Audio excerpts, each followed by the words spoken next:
Yeah, so thanks, Heiko. I'll be talking about action policies and how kind of what we're doing at the moment with action policies, what we kind of hope they can help with, and in particular with a focus on multiple objects at a time.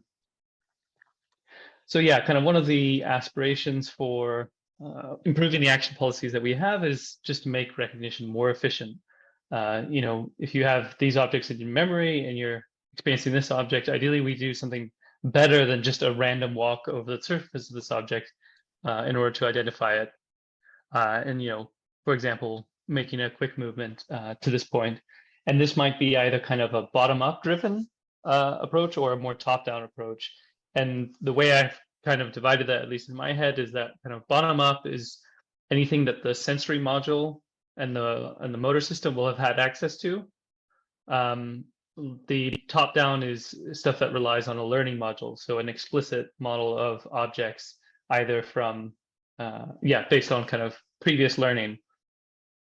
And so Philip had already implemented this kind of momentum to the touch policy, which can kind of circumnavigate an object by kind of moving along its surface. And in particular, there was this momentum parameter. But I don't think in the time he was there was kind of enough time to really explore the kind of potential use of this to make recognition more efficient. And in particular, kind of the default value was 0.5, which gives you this kind of rambling, slow, slightly directional random walk. And so one thing I was interested in was kind of if we could improve on that in terms of kind of different values for this momentum that gives you more efficient recognition. But I was also hoping to improve on that even further with something a bit more intelligent, where it's still bottom up, but it's driven by the kind of features that a sensory module and the motor system are experiencing. And in particular, this was a policy where essentially the agent follows the principal curvatures that it encounters in order to hopefully kind of more quickly get an interesting overview of the object structure. What do you mean by this? What's a principal curvature? So the principal curvatures are the minimal and maximal curvature. So on like a cone, on the side of a cylinder, for example, the maximal will be the curved direction, and the minimal will be the flat one. So principal, you would follow the maximal curvature, or would you? So the policy does both, and that's what the white and the black is showing here. So when it's white, so when it's blue, it's just kind of following momentum. It's just kind of rambling along. When it's white, it's following the minimal curvature. When it's black, it's following the maximal curvature. And it kind of alternates between those. In addition, it kind of has this element in its policy where it tries to avoid revisiting previous locations. So that's what you see here in green, is the kind of policy starts to move in this direction, but then it realizes, actually, if I continue going in that direction, I'm just going to be getting the same information I already have. So let's try going a different direction. And all of this doesn't assume any knowledge about what the actual object is. It's just based on this kind of, information that's coming in through the sensory module and some knowledge of kind of where you've been in the past in the kind of egocentric or environmental reference frame. And maybe another presentation I can go into a bit more detail about the kind of the technicalities of kind of this. But just very briefly, kind of a snapshot of some of the results around this. So these results are from the first 50 YCB objects in two very different rotations, and looking at performance up to a maximum of 30 steps. So basically just because the idea here is, this is a bottom-up policy, and ideally this is just going to be a first kind of step. So, you might do something like this, and then by this point, you'd expect to have a reasonably good hypothesis about the object. There's a good chance you won't have recognized it because there will be many objects that are similar. But at least if you have a good hypothesis at this stage, then that will then feed into the next work, which is going to be about top-down policy. And then you can, test specific hypotheses and so forth. So for this analysis, I'm just allowing 30 steps and then looking at performance at that point. What is performance here? What is, sorry. Yeah, so there's two outcomes being shown, both which are good. There's blue, which is it's correct. So in those 30 steps, it managed to find the solution. And then there's red. That means, sorry? That means identify the object. It identified the object, yeah. And then Wow. red means it's correct hypothesis. So basically it's maximum, like the hypothesis it has with the most evidence is the correct object, but it has other objects with sufficiently high evidence, and basically all this evidence hasn't reached the threshold that it's kind of made a decision. But if you imagine then, you know, once an object has taken a few steps and it has a kind of maximal hypothesis about a particular object, then that's where, for example, it could do a top-down, you know, policy executed action to test that hypothesis. I'm still confused. Yeah, I'm confused about that too. So just Okay. let's walk through one of these things. So you've got a bar. You show these bars with the blue and the red or whatever, and Yeah. And this is.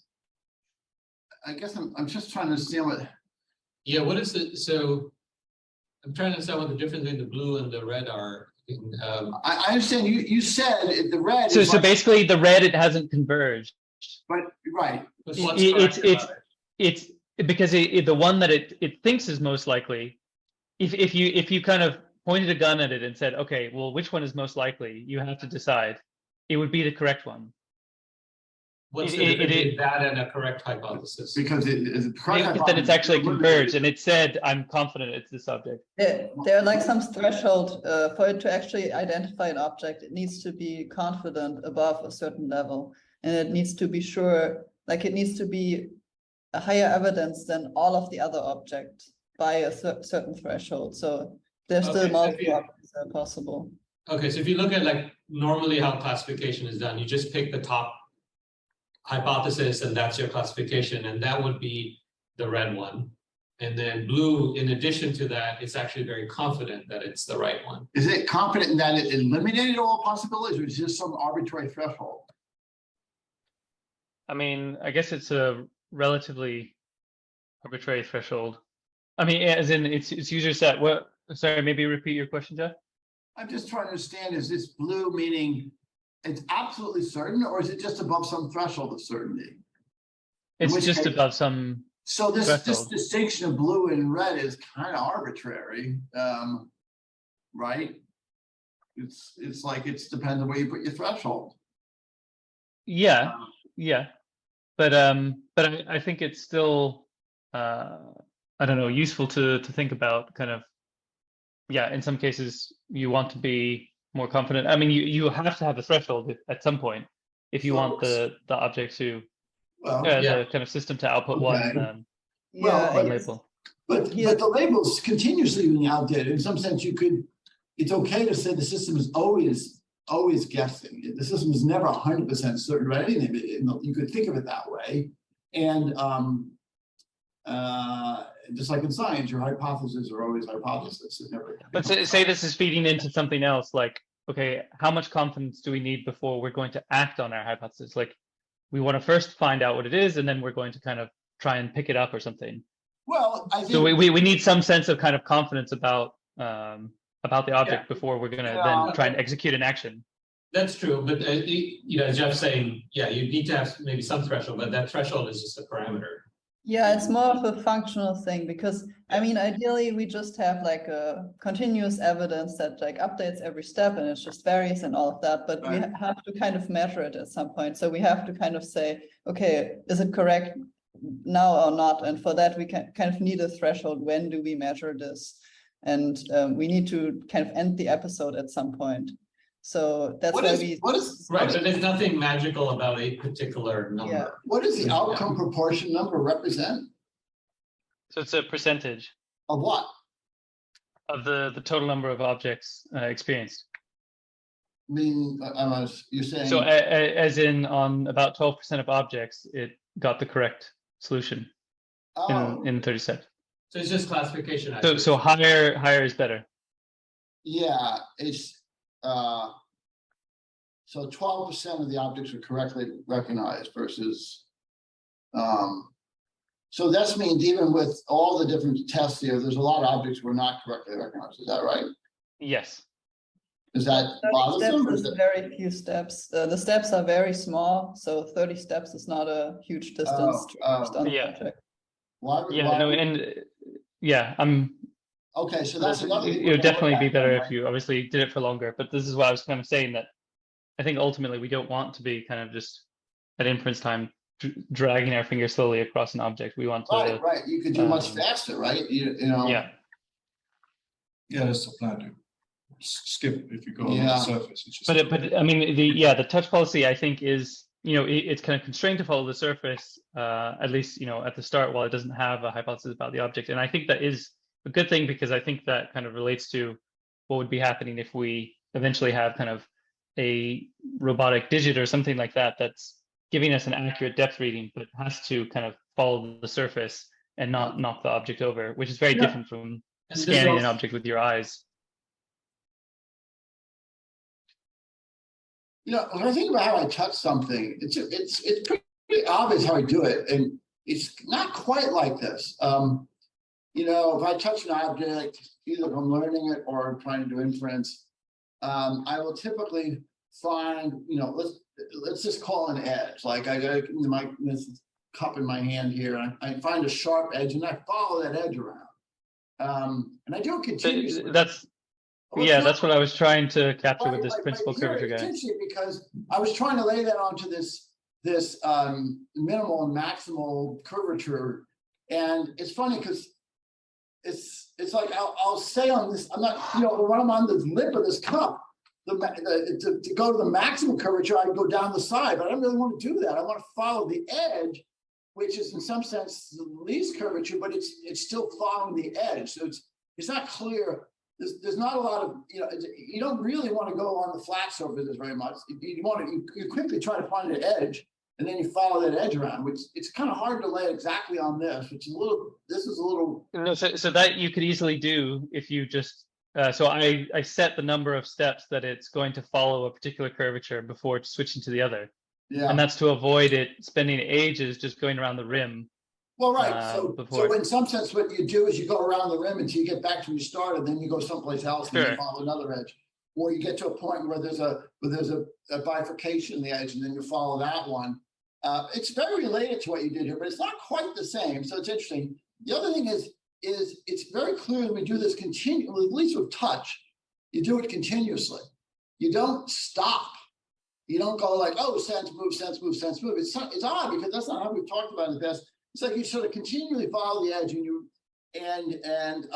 it's not a saltatory experience. It's a continuous experience. And I just want to point that out. There's a distinction there. I talked a bit with Viviane about this, that it's possible that neural systems can learn continuously like this. They don't have to be done. You don't have to do them always with, move, sense, move, sense, move, sense.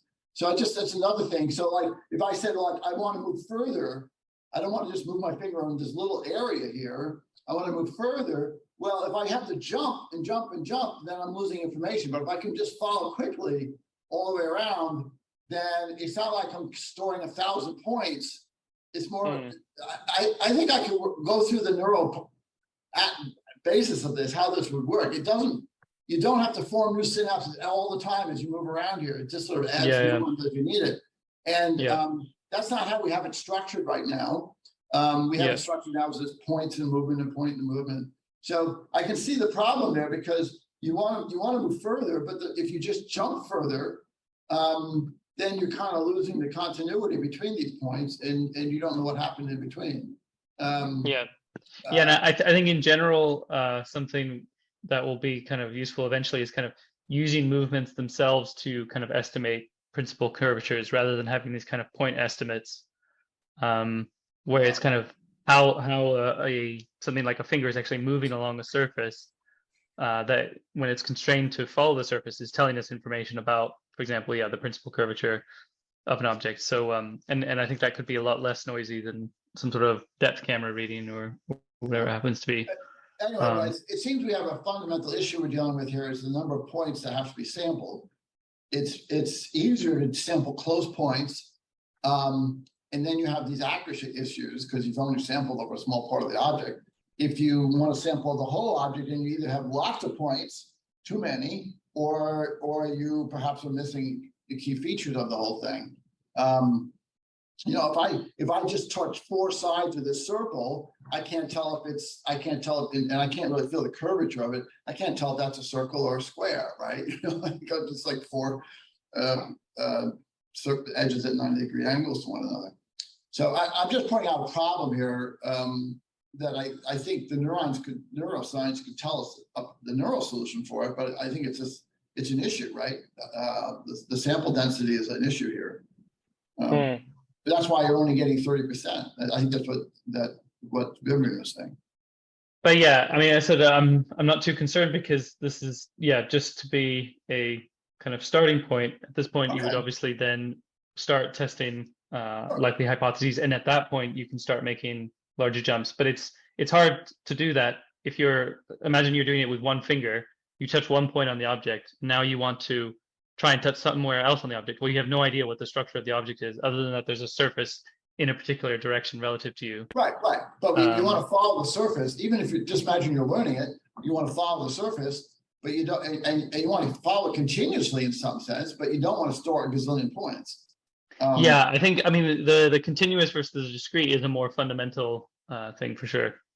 Yeah, we might be. But I don't think that necessarily, like, we can still, like, you can view this as 30 steps, or you can view this as viewing, 1 or 2 centimeters of the, the surface of the right. I'm just saying that's the continuous surface.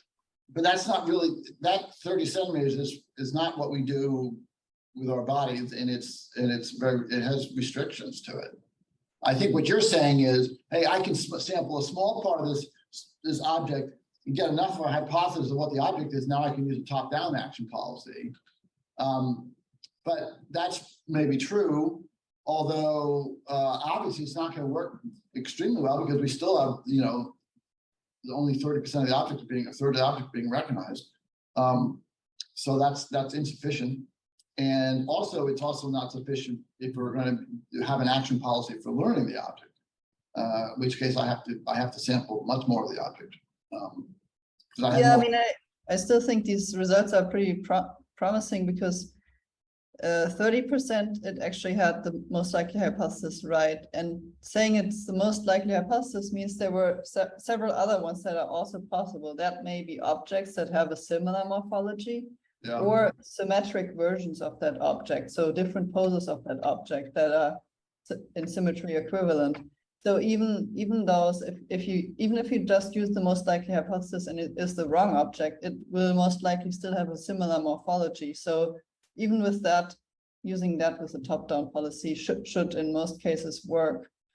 So all right, I don't take my comments incorrectly. I didn't mean to be critical of this. I think these are good results. I agree with that.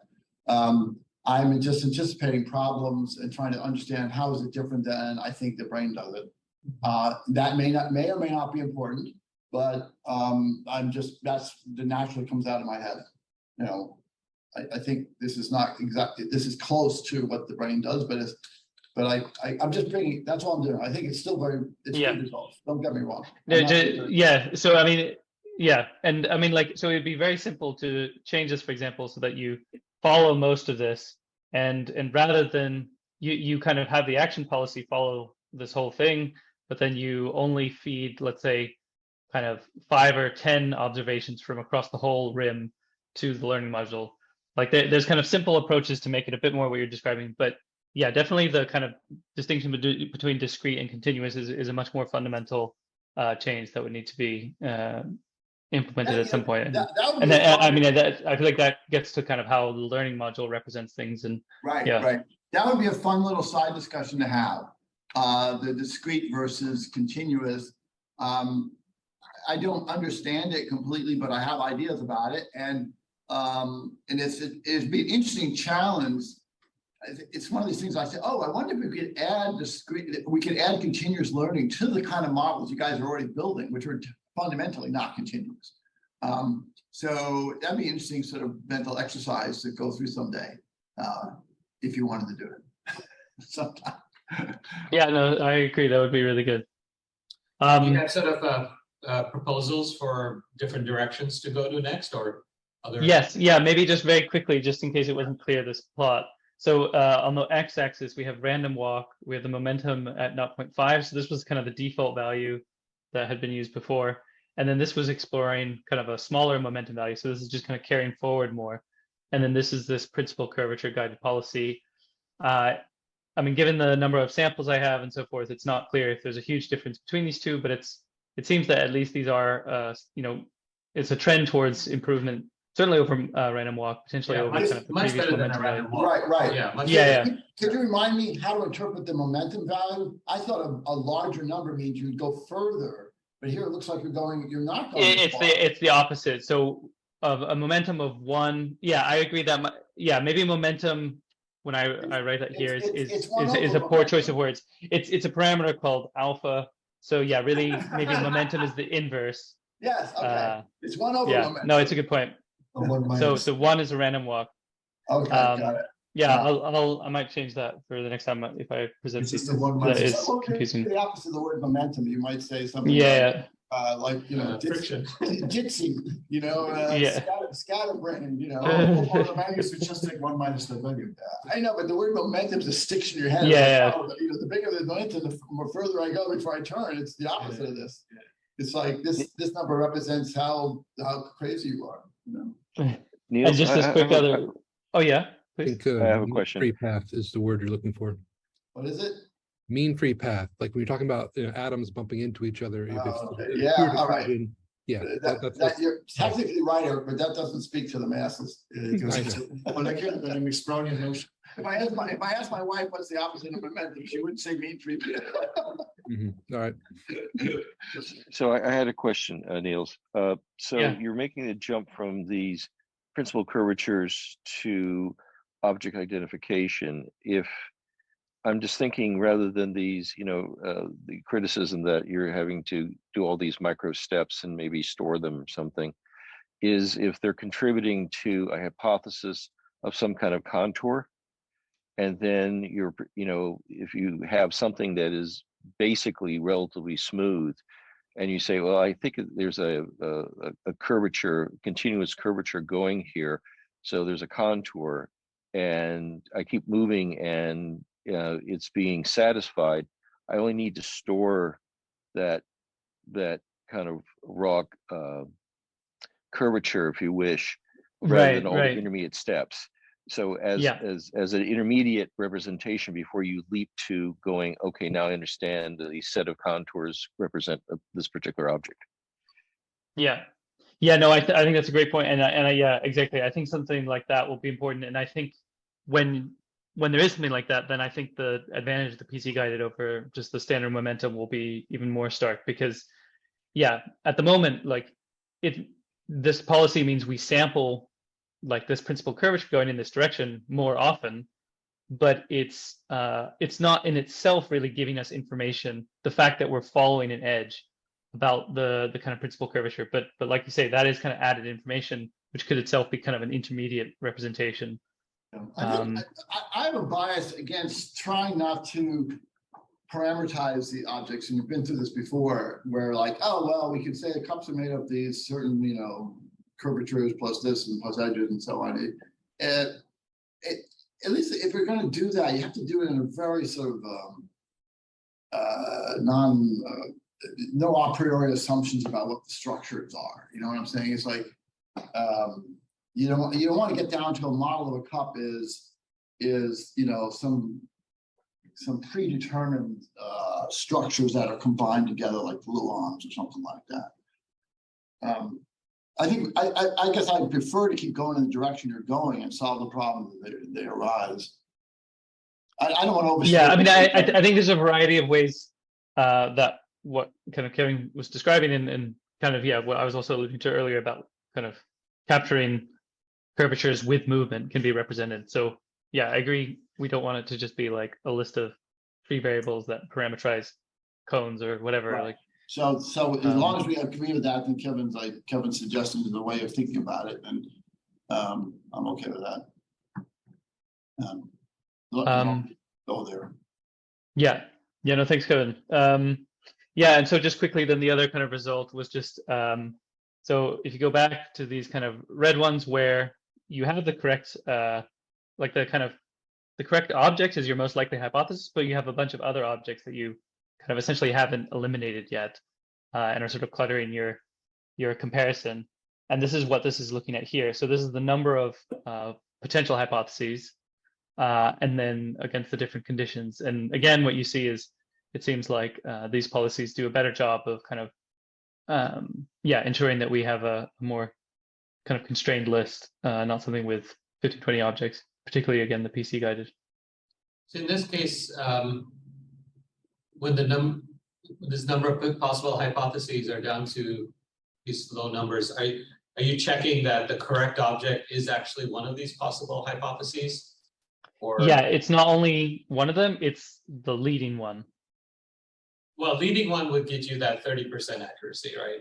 But it could be that it's the second leading one, but it's still a decent hypothesis. Yeah, so that's not what I'm looking at here. That's not, But yeah, okay. So this is for you- the you ones could- that were correctly identified.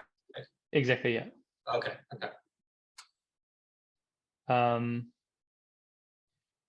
Okay, yeah. So as well as kind of what's already been discussed, so one thing that I want to explore is kind of this policy is kind of interesting, but it's kind of biased to sample these kinds of high principal curvature areas. And I think there's a risk that some of these areas are kind of by their nature some of the more poorly sampled, or at least more liable to noise parts of the objects in the model. And in particular, because this is all using a model that was learned from vision, where it did the kind of scanning policy, and now we're evaluating it with touch.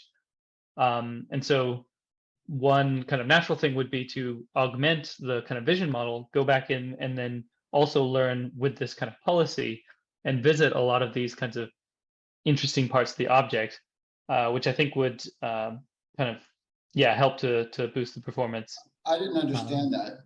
If everyone else understood, you can go on, but I was confused by that. You're talking about using two different modalities?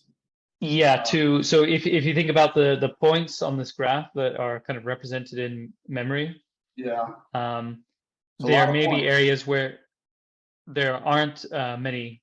Yeah, it is a lot of points. It is a lot of points. I agree with that. But regardless of so and that unfortunately is just something I guess we can't really get around at this point. But regardless of whether we're representing with all these points or not, we want a good representation of kind of interesting points. Like, I guess the analogy I'm trying to get to here is kind of the principal curvature areas on these objects when you're feeling them with your finger are a bit like when you scan with your eye over someone's face and you look at high contrast areas like eyes and a mouth. Like, you're more likely to visit those points both at learning and spend time on those, and you're more likely to visit them at inference, which will kind of speed up recognition. But you also want to learn the whole object. You don't want to only learn those things. So what I'm just saying is the vision policy is really good at kind of getting a broad overview of everything because it's systematic, unlike the kind of finger policy, because it does this spiral scan. But it may not be great at kind of making sure we've visited and paid attention to these kinds of interesting areas like the edges of a cup. So what I'm suggesting is you can do both. First learn with vision, and then go in and add points learned through this kind of policy. And that's one thing I'm just going to plan on exploring. Is it really something fundamentally different between vision and touch? It seems like, no, you could implement the spiral policy with the finger, for example. Like, there's no reason you can do that, but it's just You're right. I mean, because you're basically doing the same thing in vision and touch. You're sampling one point at a time, and with vision, you're just doing a more comprehensive search, and with touch, you're sort of matching, following a trajectory. But in theory, there's really no difference between them, right? We're both the same. No. Yeah. You know? I'm wondering if there's something, this may be sort of off the wall, or maybe it's related to what Jeff was, in vision, we have, precortical area, subcortical areas that help in determining where you might want to saccade to next. And so that there are objects, so superior colliculus or whatever. So you're seeing a lot of the areas of the object, but not only a few specific points are actually sent for recognition, are used for recognition. Right. I'm wondering if there's something analogous we could do in the touch realm, where you're kind of moving smoothly, but you're moving fairly fast, and only every once in a while do you actually send the data up Yeah. for recognition. So Yeah. and you can use some very low level technique to decide, okay, now now should I send this data point up? Right. Right. Yeah. And so I'm sort of redefining the steps in some sense. It's a little bit like what Kevin suggested earlier. You might say like, hey, I'm following this curve. It's pretty boring. I know what curves are like, and now I get something interesting. Now pay attention to that one, something like that. Something like that. Yeah. This But is something we've it's very- discussed, it's not- and I think you could definitely do that. Yeah, we actually Yeah, have a and then the tensor number of module. steps. Is it already implemented? Huh? I kind of thought this technique was already implemented. Yeah, it is. It is.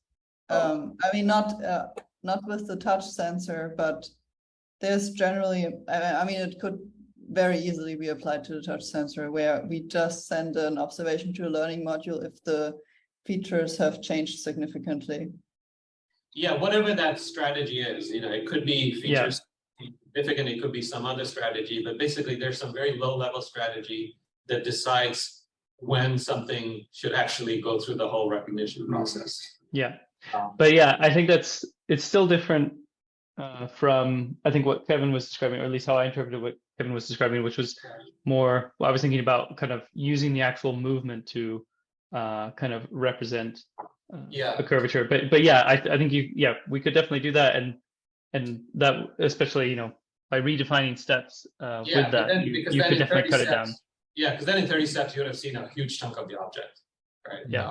It's almost like as you're moving over the object, this gets again back to Kevin's thing earlier. You're moving over the object, there's the number of bits of information that are useful changes. That is, if I'm on a flat surface, there's very little new information coming in. If it's a curved surface, maybe a little bit more, but not much. When I get to an undulating surface, there's more. If I get to a sharp corner where all of a sudden something, the handle comes out of the cup, that's much more. And it's almost like you want the information storage to vary based on how much actually is useful. Saving a whole bunch of points on a flat surface is really kind of a waste. It's like, Yeah, I was thinking the same thing. And I could think, Here. I can imagine how this might happen in neurons, and I have to spend some time thinking about it. Yeah, I mean, I don't know. I also don't think it's optimal though, in the sense that if you compare it to what our brain is doing, like it's not like we're completely throwing out the information of what's happened in between, which is what you would be doing if you implemented this. So No, I feel like the best solution is going to be something in between. Right. I didn't say throw it away, right? I said it's like you're storing less when you can. But at the moment, storing less would mean a more discrete like sampling of the space, or like a subsampled. Right, that's which is I'm the saying problem. not what you're doing here. It's not what's happening here, right? It's like saying if I'm moving my finger on the lip of the cup, and it's not a lot of information. I need to do that because it's a nice continuous circle. But at one point, there's something weird happening. And that point, I tend to, and I have to store a lot more information for that point. So it's just an efficiency of coding scheme. And anyway, I don't think we need to worry about it now, but I do think there's potential biological suggestion on how it works. Right. Yeah, there's something in information theory about, it's like the value of taking additional measurements where you already kind of know what the result's going to be. Like you don't need to take, temperature measurements every microsecond because the results aren't going to change, right? And so, having a lot of information densely packed in one region, it's a lot of redundant information. That's a low entropy environment. There's not a lot of variation. And so, the value of those extra bits that you're using to store that information is not useful. And so, Shannon's information theory says that there's certain bits which are more valuable because they provide novel information. Right. And I think the temporal memory is very good for this because the anomaly detection, basically, if you're scanning along a surface, right, you can go very fast as long as that curvature is constant. The second that curvature starts to change, your anomaly score goes up. Okay, that was something I wasn't expecting. And that could be a signal that you use to say, oh, I need to slow down and take more measurements. But the question is, how do you actually store this information in reference frames in a way that is variable length encoding in some sense, right? You want to say store more bits when I need to, store less bits when I don't need to. There's two different things going on. One is, what are you using to decide what your action is? How fast do I move and in what direction? And the other one is okay, when I get to a place that's interesting, I need to collect more information, then that goes into this hierarchy of basically features. I detected a change in features at this location. Yeah, along with I integration think- of where am I at on the thing when I got All right. there. All right, I'm gonna stop talking because I got this idea how this might work. I'll just have to go think. Yeah, just to briefly mention, so I did also implement some stuff so that basically you can use exactly what everyone's kind of talking about now, where you use the either how much the principal curvature is changing or how much the point normals are changing to determine your step size. But unfortunately, yeah, we still have to take fairly small steps along this surface just because of how this all works and because the kind of limited kind of concept of surface it has, and we don't want to fall off the object and things like that. And in general, I found that it isn't improving performance at the moment in terms of kind of step size and convergence. And I think it's just because the principal curvatures and point normal is still fairly noisy. But anyways, the ideas are kind of, or like the kind of the core implementation is there so that at some point, if we want to return to that and yeah, basically take quicker steps across like a flat surface like this and slow down in an area like this, that should happen. But if it's a problem with taking small steps with the touch policy, we can still combine it with the feature change policy. So the motor policy takes steps, but it only sends up a sensory information to the learning module every couple of steps when the features actually change. Right. Yeah, that's what I was suggesting, is that you still take small steps, but you only send potentially informative data up to the cortical system. A while back, Viviane and I were talking about the sort of the big differentiation between sort of representing things with SDRs versus just sort of more the numerical approach we're taking now. And there's always been in the back of my mind this question is, can you build systems like this that do not rely on SDRs, they're just relying on numbers? And that's still unknown. But I do think the solution to how brain solves this problem is going to rely on the fact that we're not sending that as you move through space, an SDR representing something, whether it's representing a location or a feature, that SDR changes slowly. The bits change slowly as you move. If it's smooth, if it's not smooth, or if it's more sudden, then the bits change faster. And so I think the brain's going to rely on that principle, and that principle doesn't apply directly to the kind of numerical way we're doing it now. But it'd be interesting. Again, I'll say it's interesting if we could try to make it work that way somehow. It's the way I'm thinking. Like right now, we take some number, we have to decide, we're going to save this number or not. Okay, we're going to save this number, put it this location. Here's the number, put it this location. But I don't think neurons do that. I think neurons don't save a new set of synapses for every point. They just add a few more when necessary, or more if it's required. So just getting back to this, there's a fundamental, perhaps, dichotomy between the way brains handle information and the way we're doing it here. And I'm not saying we have to abandon the way we're doing it here. I'm just saying we can go back and look at the brain method and see if we can figure out how to solve this. Right. I'm thinking out loud. Sorry, I said I wouldn't, but I'm doing it. Yeah, so anyways, so that's kind of a lot of the bottom up stuff. The basic, next plan is to look at top-down driven actions to kind of speed all of this up, and also stuff that will be relevant for the vision sensor. What about Okay, what about using multiple columns to help drive what's next? So if you, in some sense, having multiple columns is like having multiple sensory inputs over time, right? You're just getting them in parallel, so that can also help drive. For sure. And I guess one of the limitations there is just multiple columns at the moment is a bit slow. So it's not something I'm experimenting with at the moment, but I think that would definitely be interesting and important. Is that slow because of just the way we've implemented, or is it some fundamental reason it's slow? It's kind of a mixture of implementation, just because, obviously finite resources have gone into the implementation so far, and also kind of just weird issues like with the Lambda node that people are trying to figure out. So, okay. It does seem like this top-down thing could work really well. I was thinking about the picture you started with, the set of dining utensils, you had. Yeah. And I said this, well, look, they all have the same handle, but they're Yeah, different, exactly. right? And so, and now you're touching the handle. So now you say, okay, you know, imagine there's a lot of other objects, not just these 3 objects, right? So now you say, oh, I'm on one Yeah. of my utensils. So what are you Yeah. going to do? You know, right away, like, okay, I have to go down to the end here, and I can predict either, you know, the fork tines or the spoon bowl or the edge of the Yeah. knife. And so I mean, that is a great illustration right there, right? You don't have to Yeah. spend more. You don't have to spend more time moving your finger along the handle. You need to immediately say, okay, well, let's jump forward and figure out which one of these 3 it is by through a top-down action policy. Yeah. No, exactly.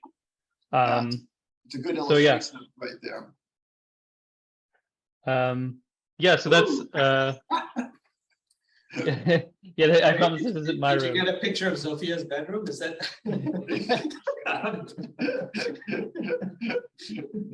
Is that what a bedroom looks like? It used to. Yes. It's a fun Um, trying to figure out what it all is. Yeah, some of this stuff is weird. Like, what are you just these like? It's definitely Anyways. a lot of old stuff here, like old photographs or, you know, old projector, you know, like those are old boxes, you know. Yeah, and some sort of old cord phone. Anyways, yeah, the other, so all that with policy was kind of a bit about, I guess, primarily focused on efficiency. But now I'd like to talk about more kind of speculative stuff, and in particular, how kind of action policies can be related or kind of leveraged for dealing with multiple objects, cluttered scenes. And so kind of when you're dealing with multiple objects, yeah, somehow you need to have a visual understanding of the scene. As was said earlier, in computer vision, often this kind of takes the form of segmentation, but we want something kind of richer than that. There's of course a variety of cues you could just use from, oh, sorry, it should be, yeah, anyways, not those kinds of cues. That you could I thought some like British people, that's how you spell Q. Yeah, you know, maybe I should just claim that. No, yeah, like depth and lighting and texture and so forth to kind of segment the image, and of course a variety of deep learning methods that can help with this. But ideally, we want to avoid that kind of approach, and in particular, ideally leverage Monty's knowledge of objects to do this in a principled way. And I like that you spelled color correctly. Yeah, I honestly though, for the last 12 years, I've been teaching myself to type with British spelling, and now I'm teaching myself to undo that. So yeah, anyways. But before I kind of talk about policy, actually, I think it's worth talking a bit about how we want to represent kind of multiple objects, because I don't think this is something that, or at least while I've been here, has been discussed a lot. But I think it's an important kind of question, because, you know, imagine you're sensing this knife and you have high evidence for the knife, you're confident it's there, and then you leave the knife and then you go and then you feel the coffee mug and you start feeling it, and you know, you become confident there's a coffee mug. But of course, none of that evidence in that area of space is evidence against the fact that there was a knife. If all of this is, say, in a allocentric or egocentric reference frame, then, you know, both of these objects exist and with some relative arrangement to one another. But as everything's kind of currently implemented, it's not clear what exactly a single cortical column would do to try and represent all this. In general, it would, yeah. So I mean, in general, and I think, yeah, like just saying, it would make sense that it represents one thing. But then the kind of natural question then is if we might have a cortical column in some kind of level in the hierarchy that is representing the actual objects and their relations amongst each other. Yeah, but this is just something that I think that's right. That is going to be hasn't the been answer. implemented, and it ties into the questions of hierarchy. I think Sorry, it's going to require hierarchy, right? It's you're going to have, you know, one region of cortex which has got a reference frame that's larger in space than the one below it, and so whether these are objects in the room or these are features that are part of a larger object, that's going to be the solution, I think, and therefore you recognize the different components and they get located as features in the larger object, which is a higher level reference frame. So it's got to require 2 reference frames of different scale. Yeah. For certain. That seems to be has to be the answer. Yeah. Yeah. And then I guess then, a lot of times we might not have to then instantiate new graphs for new scenes, but perhaps obviously there are kind of some scenes that have a certain underlying structure themselves that kind of repeat, like, tableware on a table, or sorry, dinnerware on a table. Or messy rooms, right? Or messy rooms. Yeah. Right. Subutai saw that, it reminded him of his daughter's room, right? Right. Even though none of the features were identical, almost certainly, but we all recognize it as a messy room. So that gets down to this other issue that we brought up earlier about classifications and similarity between objects that are made of actually different components, right? That's a bit mysterious still right now. I think we could do worse than just say, okay, when we're dealing, let's tackle an issue like that and say, well, will establish a reference frame, even if it's a temporary reference frame, where we can then place these objects in relative positions to each other. And so that's, we said, okay, we're going to do this every time. For starters, we're going to create every time we're going to create a new scene, and then we'll be trying to recognize components and place them in that scene. And the next time around, we come back and start again. That wouldn't be a bad place to start. Yeah. And not ask ourselves, how is it that room reminded Subutai of his daughter's room? That's right. Yeah. I mean, we all recognize that, right? We all saw immediately that it was a cluttered room, and I saw it as a cluttered room of old objects, which is an interesting. Anyway. Yeah, and then kind of one other kind of element of this is, I guess, when returning to a location in space, obviously it would be useful if the scene level representation kind of helps us, reinstantiate or more quickly recognize objects that we saw there previously. So, essentially a form of object permanence that.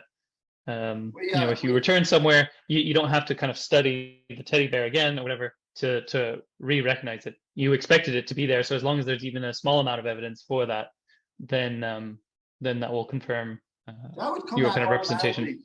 When we talked about the way I was giving a little discussion about how I think the neuroscience does this with these feed-forward and feedback projections between regions, that would do that, right? That would solve that problem. It's like I saw it here. Now, if I come back to that location in the scene, I will then immediately invoke the expectation of the object I saw there before.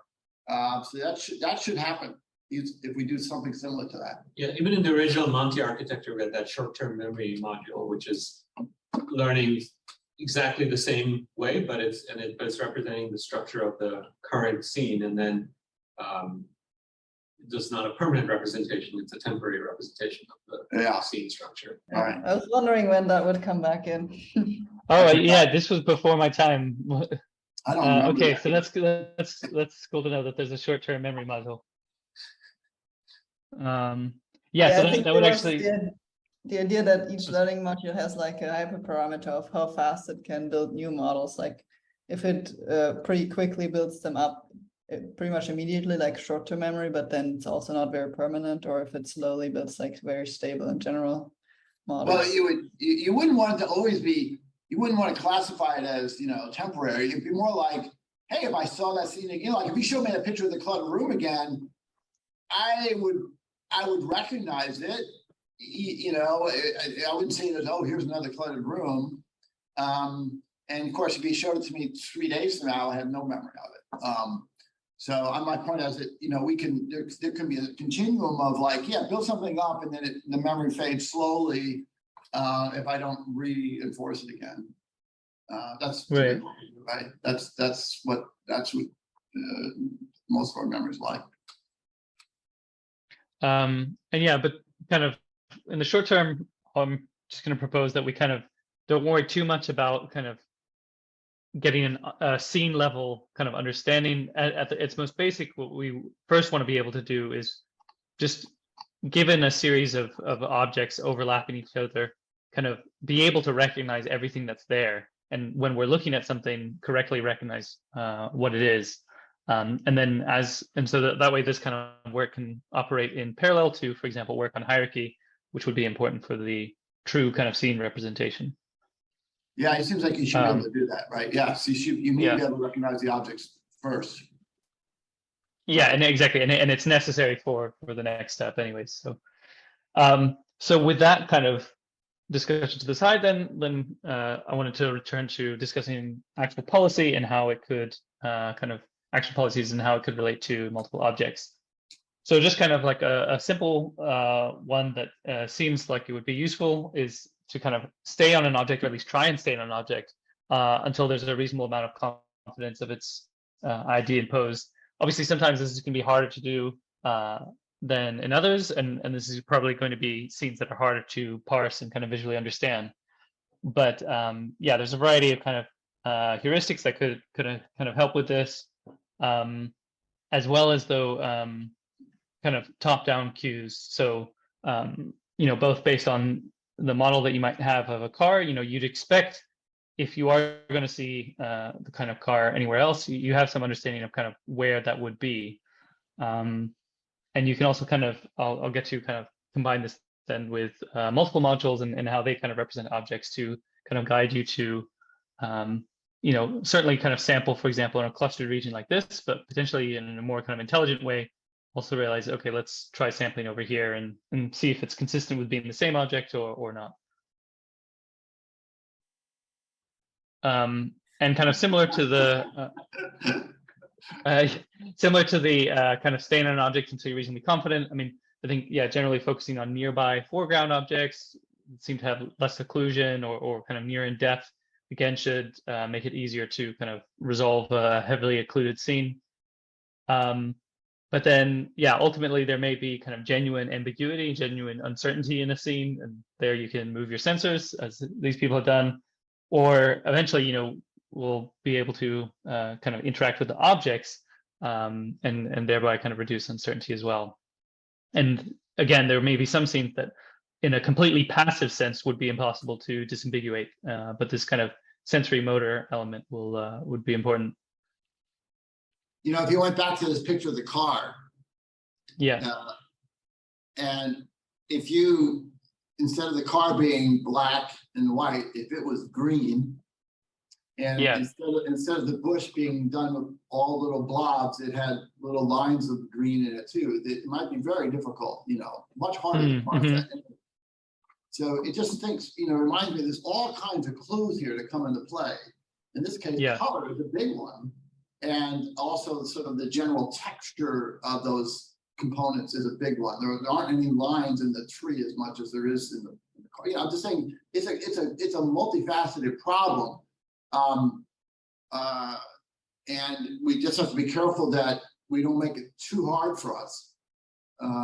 Yeah, and I also think with some of these things, I mean, yeah, I know this is a maybe controversial argument, but yeah, what some of the things you're kind of describing, they can be hard to yeah, kind of codify and kind of write down explicitly. And so I wondered, this maybe if this is one area where we want to use a bit of deep learning just in kind of extracting some of the kind of features and that kind of tell us something about, like, okay, how similar are kind of parts of an object like this and this in that kind of feature space.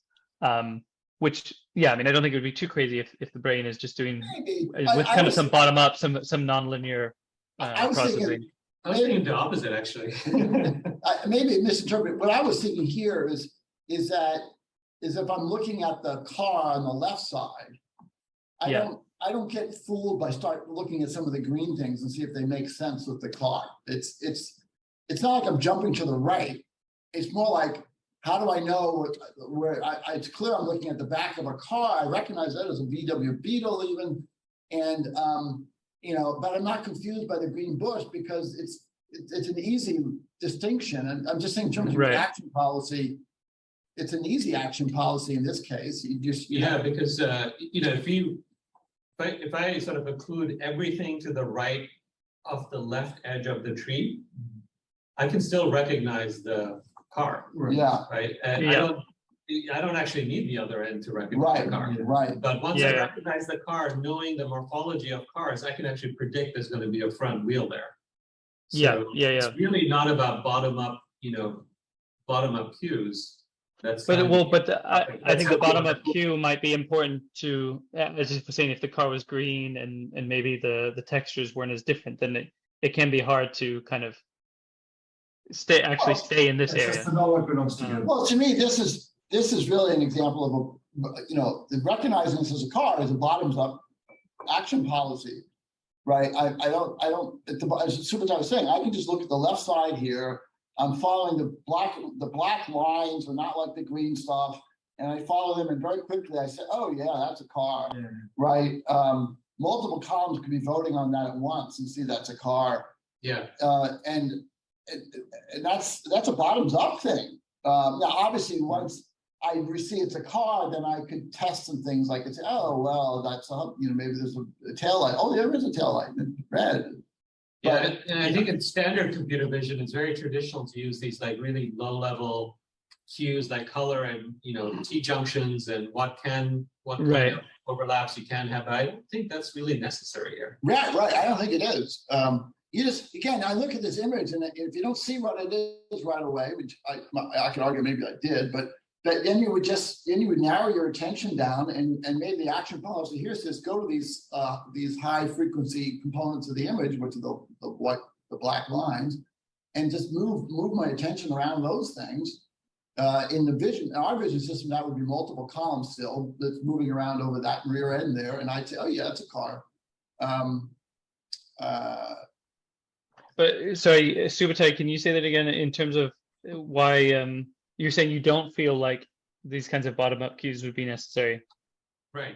You think the bottom-up cues aren't necessary? No, that in the traditional computer vision way that they deal with occlusions and all, which there's like specific types of edges and junctions that can occur. In Oh, I see what you're saying. Yeah. And, That you're yeah. Rules of continuation, and which is what you Right. have there, this edge continuation and color differences and all this like really low level cues of Yeah. when occlusions occur and don't occur. And I don't think we need any of that. No, that's true. Yeah, that it would be better. No, actually the edge continuation. No, I think that's a fair point. That it's much more powerful, kind of like what I had here with you recognize the object and then you just know from your understanding of that object that it should be there if the bush isn't there, kind of thing. Yeah.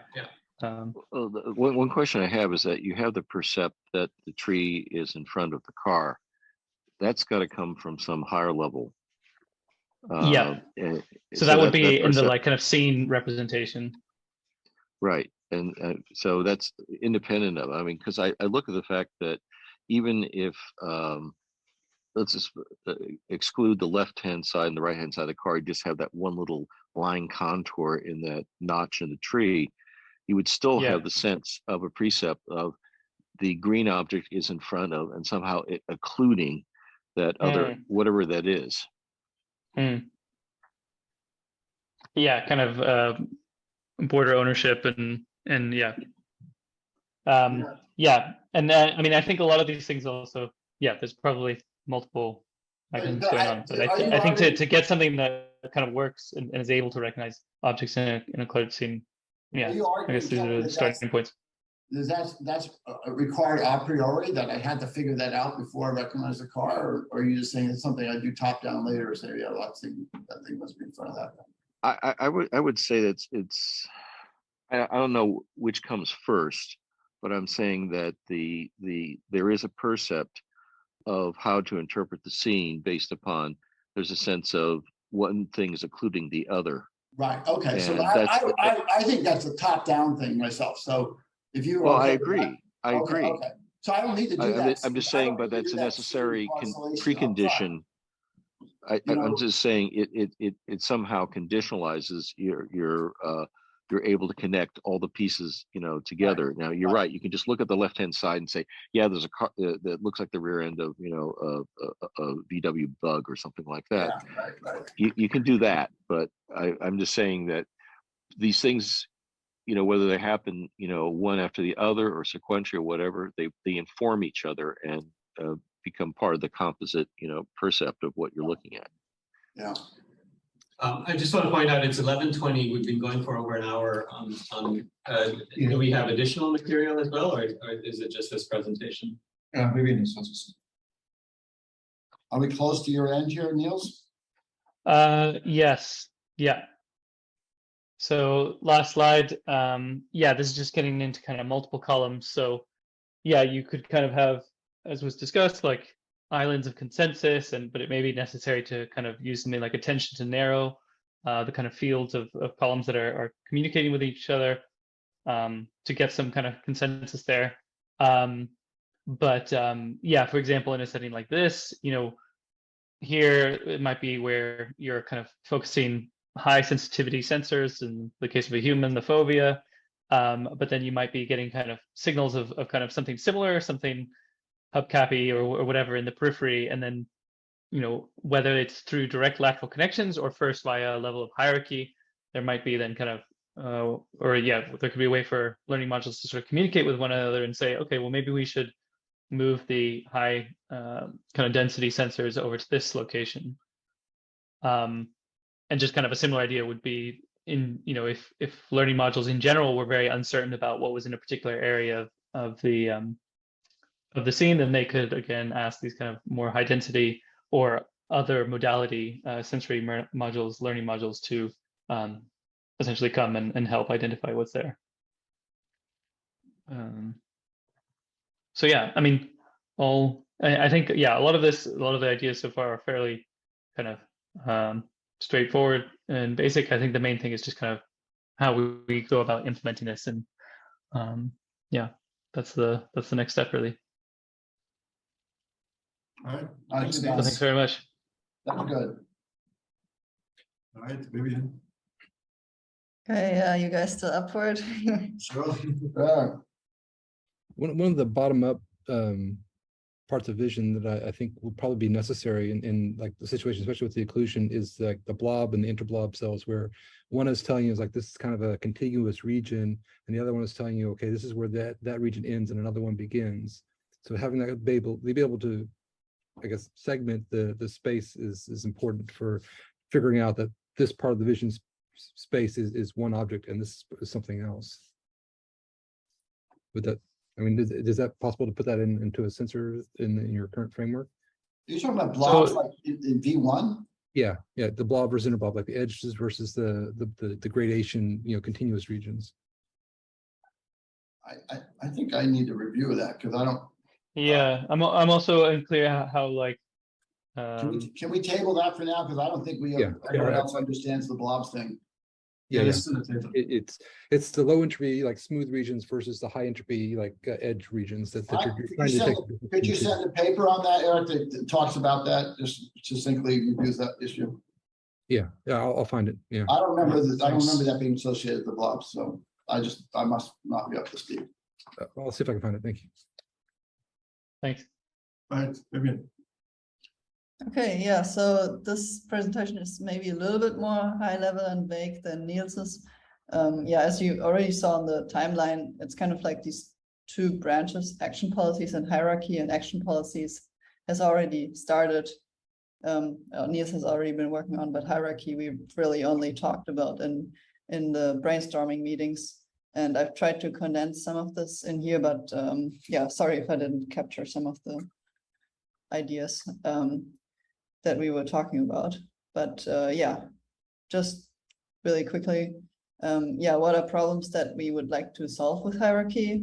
So one is the classical problem that we've been talking about, being able to quickly associate learned models with each other without requiring completely relearning it. So for example, if we have already a model of a cup and we already have learned a model of the Numenta logo, and then we, for the first time, see a cup with the Numenta logo on it, we can very quickly associate the two without having to build a completely new model of this object. And that's kind of the way in which I'm going to phrase hierarchy in this presentation. Basically, that hierarchy has the purpose of associating models with each other. Yeah, I don't know if that's just my interpretation, but yeah, let's see.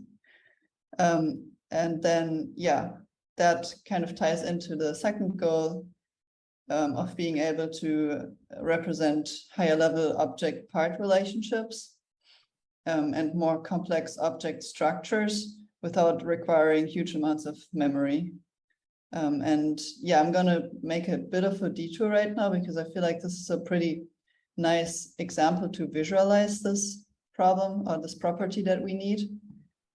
So basically, I've tested our Monty system on the omniglot data set, which is, yeah, now it's actually 2D data, and 2D is very nice to visualize this problem. So basically the omniglot data set is a bunch of different alphabets, and each of the letters in the alphabet is drawn in many different variations. So there are 20 versions, 20 drawings of each letter of each alphabet. So for example, this is Korean, and then we have this vowel, it looks like an H. And then, but the H can take very many different variations. So the two bars can be further away from each other, closer together. They can be longer lines or shorter lines, and the horizontal bar can be kind of tilted. So there are many different variations, and the Monty system right now, if we have learned this first variation of the H, it can recognize it again if we see it, and it can recognize it with small local distortions. But if we have these more global distortions, like longer or shorter lines or a larger distance between the lines, it can't really deal with that. And yeah, basically just to illustrate that real quick, here are the different versions of this character that is in the data set. And if we overlay all of them on top of each other, it gets kind of messy. And if we want to represent this with one model, we would basically have to give the model a lot of slack. So that would mean anything in this purple area goes for this H character. I'm just going to call it H, and I know it's a vowel and it's pronounced differently, but I'll just call it H for now. So, but then if we have this model that allows for a lot of slack in this spatial field, then this would also allow for the letter to look like this, like a. It would also allow for it to look like this, an X.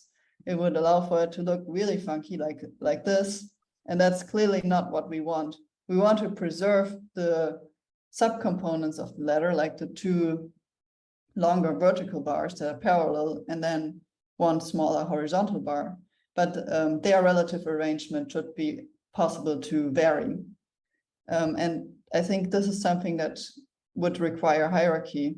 So if we do this with hierarchy of how I was imagining it, at least we could have lower level models. And I know now it's in 2D, but I'm going to show an example in 3D in a moment. And in general, all our models will inherently support 3D or be in 3D. But basically, we would have models of lines of different lengths. And then one level up in the hierarchy, these models or object IDs would become features with poses. So basically, the longer line would be a feature that would be present here and here with the same pose, same orientation. And then the shorter line would be at this location with a 90-degree rotation. And then, yeah, so this would basically quick question. Yeah, quick question here on the lower level models when it's representing these lines. It's not just an edge, it's actually representing it as an object that you're going to recognize this thing under all different variations and poses. It's not just, it's not an edge, right? Exactly. And that's the big distinction. It's a complete object, even though Yeah, it's a low level. Yeah, you're writing this as one letter, but this could be like 3 letters in a word in some Yeah, sense. Like yeah. it's like CAT for cat. This is, this thing is a vertical, horizontal, vertical. It's, Yeah. right, those Yeah. are recognized objects. Yeah, and yeah, like you say, this is definitely not just an edge, it's like a full object model. And even though I'm showing this as an example on the 2D image, it is represented as a 3-dimensional graph in theory, or it definitely supports it. So all of these are full object models.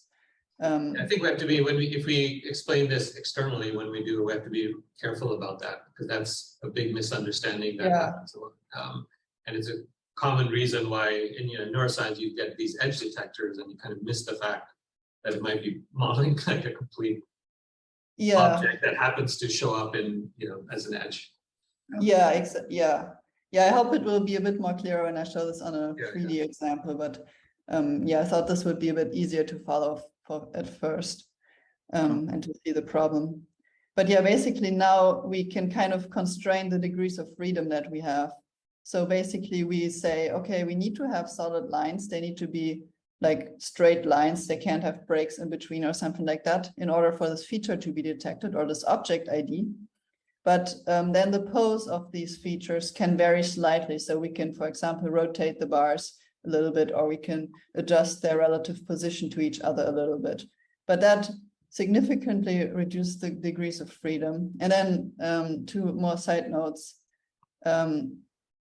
The output of the higher level model is again the same as the input, again, a feature ID and pose. So it would output, feature ID would then, for example, be the ID for this character, and the pose would be the pose of this character.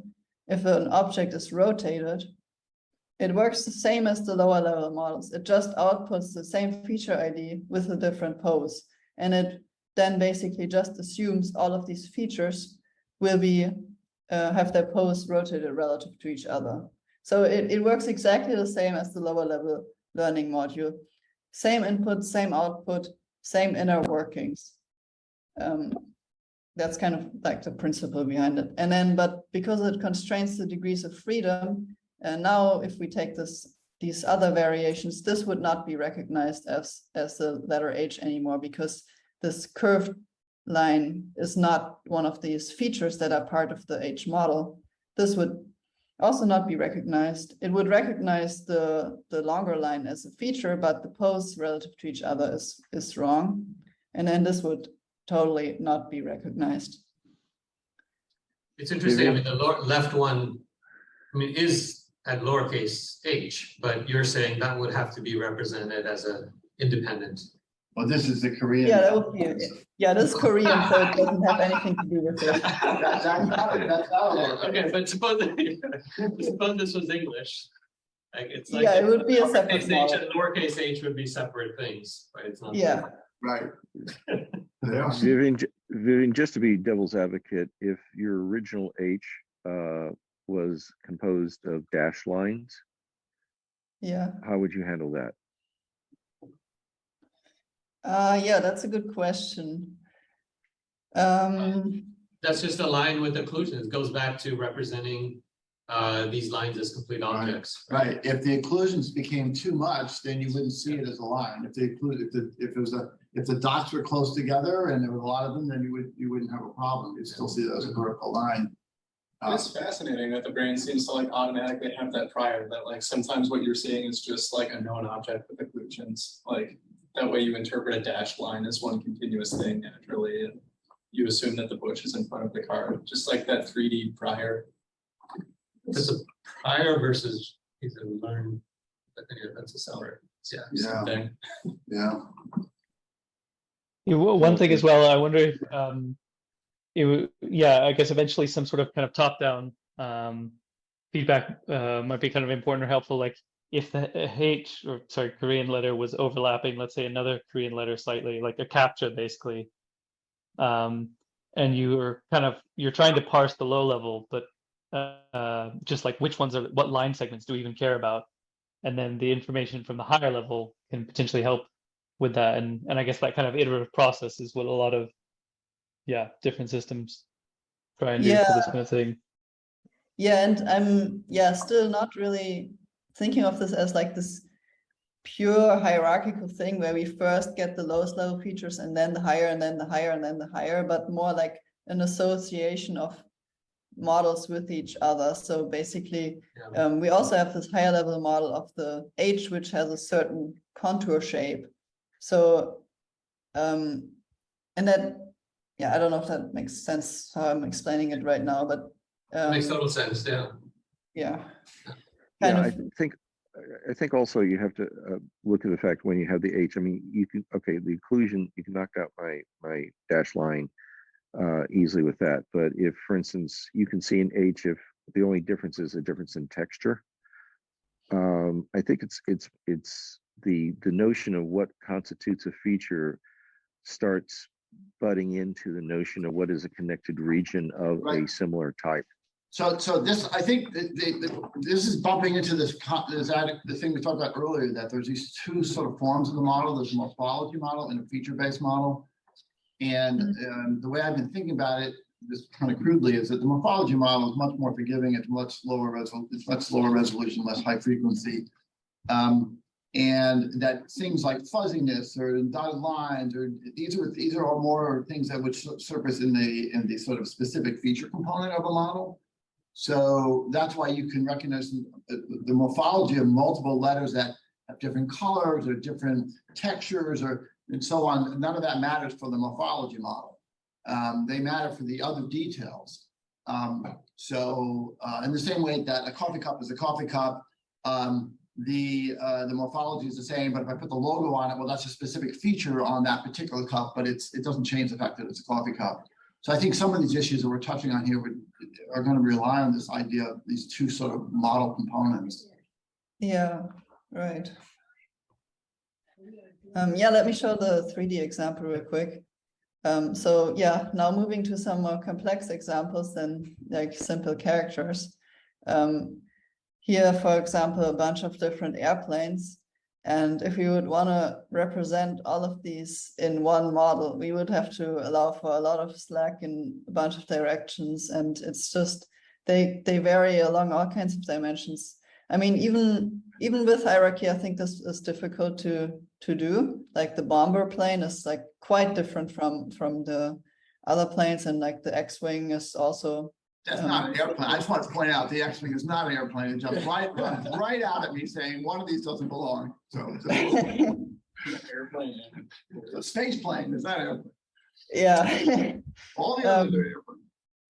But yeah, so the standard airplanes have a pretty common structure. And yeah, just as an example, we could it could be represented the same way as I showed with the letter. So basically lower level modules would have models of like a cylinder and a tube shape and like wing shape, like models. And then in the higher level model, we would store the relative arrangement of these 3D models as features relative to each other, basically. And that would then kind of make up a generic airplane model, but the relative arrangement and tilt of these features can vary a bit and thereby allow for the different versions of airplanes. You know, what's so puzzling about this is that clearly we can do what you just said. We can move these around, give them different shapes and so on. Yet at the same time, I can identify many of those planes individually. So it's sort of like, again, this goes back to the classification issue. It's puzzling in the sense that we can have models that we can immediately recognize a new plane. But we can also recognize many different specific ones. It's just bringing up the generalization classification problem again. Yeah, exactly. And we even do recognize both at the same time. We recognize a specific airplane, but we also know that it is in the general category of airplanes. Right. So, and to recognize a specific one, I then have to attend to specific features of them typically. Like the one on the bottom center, I say, oh yes, that's one of those transport planes because the front looks funny. Or the one to the bottom right, I say, oh, that's got propellers on it. So it's a, over the wing prop jet, It's just funny. I'm just like speaking out loud. There's numerous problems or interesting things that come up in this analysis. yeah. It also boils down to like a functional analysis. All the airplanes have wings that can support themselves in air. Apart from the X-wing, that's what the X-wing for example. But I don't have to know that to know what an airplane is. I don't have to know that what wings do, right? I mean, a child could play with a toy airplane and not know if they fly. Interesting point. Yeah, you can recognize a category without ever realizing why it's a category. Yeah, like there's toys that toys you look at that don't mean anything, but you recognize them. It's like just. Yeah, that's interesting. I mean, some of these problems like this classification versus specific general categories thing just keeps popping up over and over again. And It's gonna make you feel like, oh, we have to deal with this sooner than later, maybe. Yeah. But I'm not disagreeing in the analysis. I'm just, Yeah, no, I was just trying to think about how we could deal with that. It could be, for example, that the general category model of an airplane allows for a lot of slack in all of these relative feature arrangements, and also for additional features to be present, like the propellers and stuff like that. But then if we have a specific model, it kind of like associates additional specific features with this, or constrains the pose of some of these you know, features. in terms of the work you're doing, if you wanted to avoid this problem, for starters, it wouldn't bother me. You might say, okay, we're trying to differentiate different specific airplanes or something like that, and not worry about the general classification problem. But I'm just saying we don't have to bite it all off at once. Yeah. Yeah. I mean, even without the task of categorization, this will give us the advantage of being able to store complex, very complex objects like airplanes in a more efficient way, by arranging these subparts relative to each other. Coming back to problems we like to solve. So on a higher level, basically, the key capabilities we would want to get out of hierarchy is being able to deal with compositionality, object categories, and also structurally complex objects in an efficient way.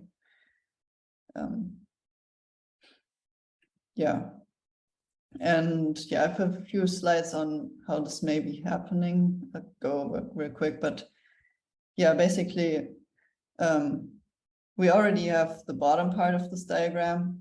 Now we kind of have to figure out what is the communication protocol for the between learning modules in different levels of the hierarchy. And ideally, we wouldn't want to really touch the inside of the learning module or generally the input-output format. Design it in a way that, hierarchy allows us to associate models with other models as features, basically. So kind of the idea for communication would be to keep the communication protocol the same no matter where a learning module is in the hierarchy. So basically the input is the same as the output. It is features, a number of features plus a pose. And features at higher levels can be object IDs. They always have just one pose, maybe possibly relative to the body. And then lateral voting between and then we could have lateral voting between modules who share models of objects. This is unrelated to hierarchy, I guess. And those can vote on multiple possible poses. So that can be a list. And that communication is basically independent of what is going on inside of a module and doesn't pass on information about the internal model itself, but only about object IDs and pose. That all seems right, except I think you're saying the lateral voting point really isn't about hierarchy, right? That's something that exists without independent hierarchy. I guess I just put it because I was talking about communication in general, but it's good to clarify those are two different communication pathways. Right. What would be the difference between, let's say, lateral voting and top-down voting? There's evidence from above could impact, impose restrictions on what inferences you make lower down. I haven't really thought about top-down feedback at all yet, to be honest. That's definitely something we still need to figure out. It could be thought of as just another voting pathway. Potentially, I don't know. But then they would have to know about the same object IDs. Right. And if we say that the lower level module has more of like the part component IDs, then the higher level module would need to know, like if it votes on like the whole object ID, that this is associated with those certain parts. But that's the same thing is true for lateral voting, because if you have voting between touch sensors and vision, touch modules and vision modules, they may not have exact correspondence of object IDs. could be a many-to-many relationship. I think this, part of the answer to this question seems obvious to me, so maybe I'm oversimplifying it. In the way I've been thinking about it before, lateral voting, you're always voting between columns that are trying to infer the same object, meaning they have models of the same objects and they're trying to reach a consensus that we'll all understand that this is the same object. In the hierarchical voting, that's not the case. In hierarchical voting, you're just associating a location on one object, the higher level object. At this location, I had a feature. That feature can be an entire object from the region below. But I have a feature.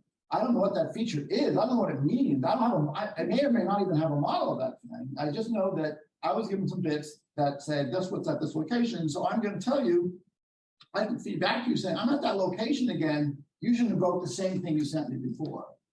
So the cup could be saying, on this location, you showed me some bit patterns. I didn't know what it meant. It turned out to be the logo. I'm now going to tell you, invoke that same ID.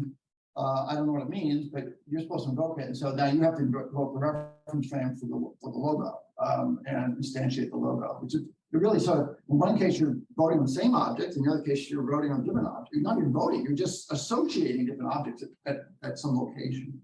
Did that address what you're thinking about? So I understand that distinction. I'm just thinking that lateral voting may, in some situations, may have the same properties. And so maybe can we think of it as the same, and example would be, again, audit multiple sensory modality. Maybe you hear something versus you see something. There's not necessarily a one-to-one relationship between them. It's more like if you see something, it constrains the types of sounds you might hear. And so the same thing, that the object up top at the higher level will constrain the objects that are possible down below. There's a biological difference too, though, right? So from what I understand or recall, the lateral connections are layer 2-3 to layer 2-3, whereas the top-down connections, I think, are layer 4 back down to layer 2-3. Well, or at least the forward connections go that way. Layer 6 to layer 6 to layer 2. Right. It's 6 to layer. So there is anatomical. There is layer 6 to layer 1. Yeah. And then going backwards and going forwards, is primarily layer 2-3 to layer 4, and the lateral connections, it's more than just layer 2-3 to layer 2-3. It's also there's half of layer 5, right? So this is the way that it was done back in the seminal paper by Feldman and Viviane, where they made the distinction between lateral connections in a hierarchy. They said, how do I decide two regions of the same regions? Because the same cells in the same layer are connecting to each other. So layer 5 is connecting with layer 5, or layer 2-3 is connecting with layer 2-3. Now, those are considered lateral, so those are at the same level in the hierarchy. And then anything that's different cellular layers, like layer 3 to layer 4 or layer 6 to layer 1, those are hierarchical connections. So that's in my mind is the way I continue to think about it. I think as a mechanistic point of view, maybe you've got a point that perhaps the same sort of similar kind of mechanism is going on. I'm not sure yet. I don't know either. I'd have to think about that. But Just could I throw out one hypothesis? Is can you say that from the top down hierarchical feedback, whether it's acts more as a gating mechanism as opposed to a voting mechanism? In other words, if there's one thing, is it possible for it to say, despite the hypotheses that you're coming up with down there, I have this overall gating thing that negates all that? In other words, it's a conditionalization rather than a. Well, I don't think you want to like throw out the thing at the bottom, because that would be total confusion. It'd be like saying, I think I'm on the coffee cup, and the guy at the bottom, and you should be seeing a logo, and the guy at the bottom says, oh, I'm seeing a car. That doesn't make sense. That would be like something's wrong. I think what it does do, Kevin, is that the top-down feedback says it biases the lower level region. It says, you may not be certain what you're looking at, or maybe you're not even seeing anything yet, but I'm telling you what you're going to see, what you should be seeing. So you can use that to both predict what you're going to see, or to refine your narrow down your confusion. Okay, I don't disagree with that. I'm just trying to think of if the lateral is kind of is voting based upon various pieces of evidence, whether the top down has either some primacy or might be able to, I just think of how we, in the dendrites project, where the dendrites basically conditionalize what you're going to see at other levels, whether it might have a different I don't know about the pathway dendrite part, mechanism. but I don't think there's a primacy to this. You've got different parts of the cortex are saying what they see, and if they're incompatible, then the brain really wants to make them resolve that incompatibility. It's not going to say just ignore what you're saying. I'm in charge. I don't think it's a primacy. I'll just put it that way. Okay, so let me give you an example. If I'm searching for a particular book, that I know has a red spine, I will exclude a lot of other things that I'm looking at, and that filtering mechanism, it says, at the lowest level, I can say, well, you're seeing, a coffee cup, you're seeing all these other things, but I can tune my vision so that I'm only looking for something, and that's the only thing that I'm allowing to come onto my perception. Right, I think that's true. That is absolutely true. In that case, you'd be saying, okay, you should be, I'm telling you, be biased to look for this book, right? You should be looking for the book, and then the lower region will try to fit its inputs into a book hypothesis. And I agree with that. But if the lower region is not seeing a book and it's seeing a coffee cup, it's not going to say, well, no, it's too bad. It's going to say, no, not right. It's not right. It's not right. Keep going. Yeah, it's interesting at the mechanistic level, the way we implemented it, they're very similar. Gating and voting are basically done with almost identical mechanisms with the dendrites. Yeah. So that's good. I like that. So you don't make that hard distinction. I was trying to get away from a hard distinction about gating. I get the primacy of gating. I didn't like that. But as a continuum, it works. Yeah, it was all basically all just dendrites. Right. But apical dendrites do have slightly different behavior than lateral basal dendrites. So that's maybe something there, but I don't know. The other comment I wanted to make here is you have things represented as discrete object IDs. As and this is something did the comms paper as well, but we've all often thought about that as not being so discrete, but being more of an SDR where there's some This gets you back to the question, can you do all this stuff without SDRs? Yeah, exactly, yeah. How far can we go before we have to go like version 2 of Monty and we put everything away and we have to do SDRs? I don't know. Yeah, it's object ID 42 versus object ID 103 as opposed to feature, vectors or SDRs that have overlap and similarity and things like that. Yeah, and I mean, I think the communication protocol should be relatively unaffected regarding how we actually represent the features and the pose. Like we could represent them as SDRs as well. Well, but it's a question of similarity. Like object IDs implies just categorical things that have no inherent similarity between them, as opposed to distributed representations that have some notion of similarity. Yeah. I mean, we've had this discussion over and over again about, do we have to use SDRs? And if we do, how far can we go before we have to use them? So I'm fine continuing without them, but, it keeps rearing its head every once in a while. Yeah, that would definitely be a good reason to use them to be able to express more similarity between objects. Interesting. I mean, it's interesting the question, could you do a hybrid system? Could you have a system, very high level thinking here, where, you can inject SDRs where you need them, but go back to numerical, stuff when you don't, or, Well, SDRs can represent categories too. So that's okay. I know, but can you go back and can you have a mixed system? I'm thinking like, can you have a system where part of it's running on IDs and numbers and the other part's running on SDRs? And the brain's all SDRs. Right. And today we're all numeric. So. Well, if we wanted to do both, I would just say just use SDRs. Well, it's a big thing to bite off. Incrementally. For example, sorry. It'll also make things slower, right? Let's say, what are you going to say? Yeah, for example, we could keep everything in the learning module how it is right now, and then just represent the object ID as an SDR that expresses similarity. And since at the higher level, the object ID basically becomes a feature, the learning module automatically takes into account the similarity between the SDRs. So that would be a hybrid system, I guess. That would be great. It's not clear to me you can actually do that, but if you can, that would be a nice, it would be really nice to not have to throw out everything and start over again. So if that could be done, that would be great. It's not clear to me how you do that, but So we have our company meeting in less than 5 minutes. Yeah, I have one more slide, so maybe I'll just go over that real quick if we have another minute. Yeah. Yeah. You got 5. Yeah, so just how would this look like in the learning module? So slide before was the communication. So each learning module learns 3 models as we already have it, no matter where in the hierarchy. A higher level learning module can use lower level learning module outputs, so object ID and pose as features.